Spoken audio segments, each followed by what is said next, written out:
Hello everyone. अभी जो हम लोग टॉपिक पढ़ने जा रहे हैं जियोमॉर्फोलॉजी में, वह landform formed due to volcano. तो मेनली हमारा दो तरीके का लैंडफॉर्म होता है, एक होता है इंटरनल लैंडफॉर्म और दूसरा होता है एक्सटर्नल लैंडफॉर्म। इंटरनल लैंडफॉर्म क्यों फॉर्म होता है?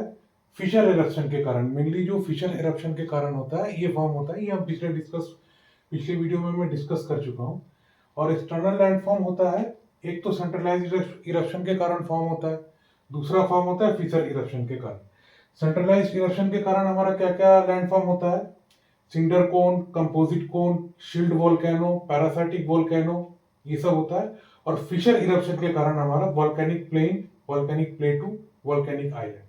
ठीक है, अभी हम लोग इंटरनल लैंडफॉर्म्स के बारे में पढ़ेंगे। जो इंटरनल लैंडफॉर्म हमारा फॉर्म होता है वोल्केनो के कारण। यहाँ देखिए फॉर्म्ड, ये जो लैंडफॉर्म होता है ना, ये क्रस्ट के अंदर में फॉर्म होता है। These are formed inside the crust. Crust के अंदर में ये क्यों फॉर्म होता है? बिकॉज जितना भी हमारा लावा है वो जरूरी नहीं है कि वो क्रस्ट से बाहर आ ही जाए।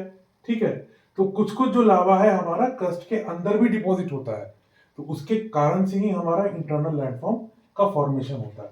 तो सबसे पहला इंटरनल लैंडफॉर्म हमारा आता है बायथोलिथ। बायथोलिथ में क्या होता है? ये सबसे बड़ा स्ट्रक्चर होता है जो कि मैग्मा द्वारा डिपॉजिट किया जाता है क्रस्ट के भीतर में।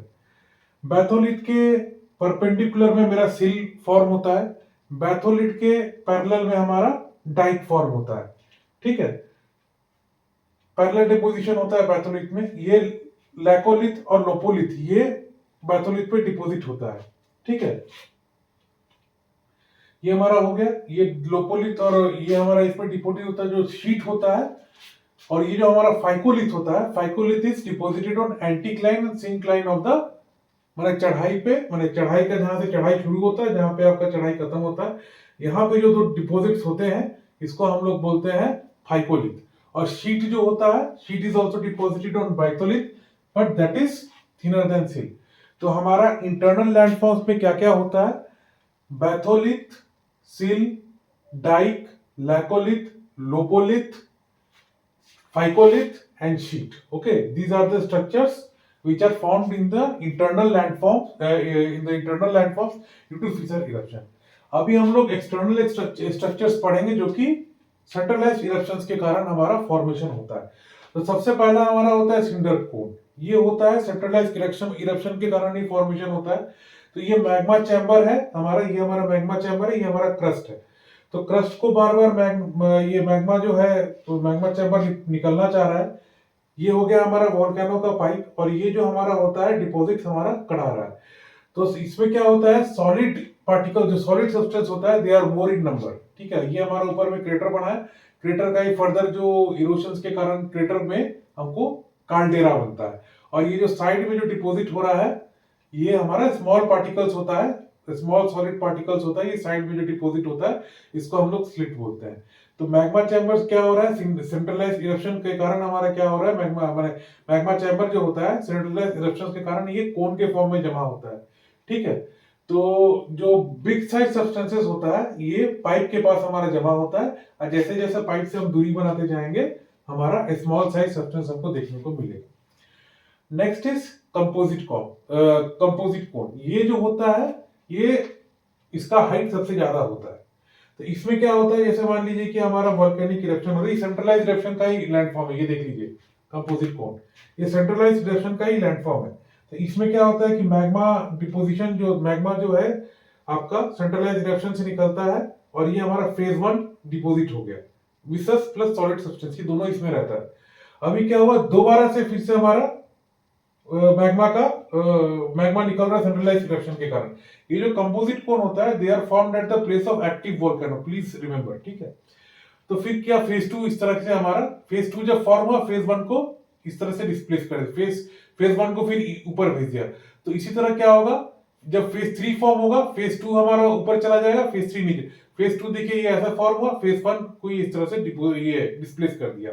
ठीक है, एलिवेट कर दिया। जैसे ही हमारा इसमें फेज 1 के बाद फिर से डिपोजिशन होगा हमारे मैग्मा का, सॉलिड प्लस विशेष सब्सटेंस का, तो ये फेज 1 को एलिवेट कर देगा। ये देखिए फेज 2 जमा हो गया, फेज 1 एलिवेट हो गया। इसी तरह से बहुत सारा हमारा फेजेस में मटेरियल्स जमा होते जाएंगे और ये एलिवेट होते जाएगा हमारा। तो ये कंपोजिट कोन जो होता है, ये जो हाइट का एलिवेशन होता है, इसके कारण इसका जो है हाइट सबसे ज्यादा होता है।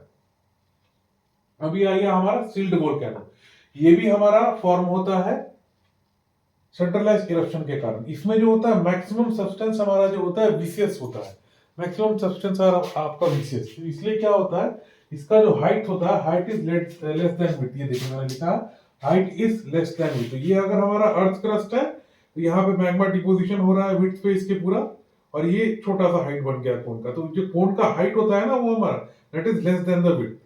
अभी हमारा देखिए पैरासिटिक वोल्केनो, पैरासिटिक वोल्केनो भी क्यों फॉर्म होता है, आपका सेंट्रलाइज इरप्शन के कारण। इसमें क्या होता है, एक बार वोल्केनिक एक्टिविटी के कारण हमारा कोन बन गया, तो फिर हमारा ये लाइन ऑफ वीकनेस है। फिर क्या होता है, वोल्केनिक एक्टिविटी जब दोबारा होने लगता है, जब दोबारा से हमारा वोल्केनिक एक्टिविटी होने लगता है, तो फिर क्या होता है, नया कोन बन जाता है पुराने कोन पे।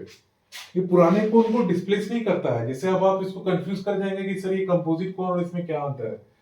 इसमें आपका जो नया कोन बना वो पुराने कोन के ऊपर ही बना। ये देखिए new cone is formed on the old cone itself, line of weakness पे, ठीक है। तो इसमें क्या होता है, इसमें कोई एलिवेशन नहीं होता है, ठीक है। और ऐसा भी हो सकता है कि बहुत सारा कोन पुराने कोन पे बन जाए, ऐसे नया कोन फिर से यहाँ पे बन जाए, न्यू कोन हो जाए, फिर से हो सकता है, लेकिन इसको एलिवेट नहीं करेगा। तो नेक्स्ट क्लास में हम लोग पढ़ेंगे फिशर इरप्शन के कारण जो वोल्केनिक प्लेन है, वोल्केनिक प्लेटू है, वोल्केनिक आइलैंड, इसको पढ़ेंगे। आई होप ये वीडियो आपने एंजॉय किया हुआ है। कोई डाउट होने से कमेंट बॉक्स में लिख दीजिए। And thank you very much. Please subscribe my channel.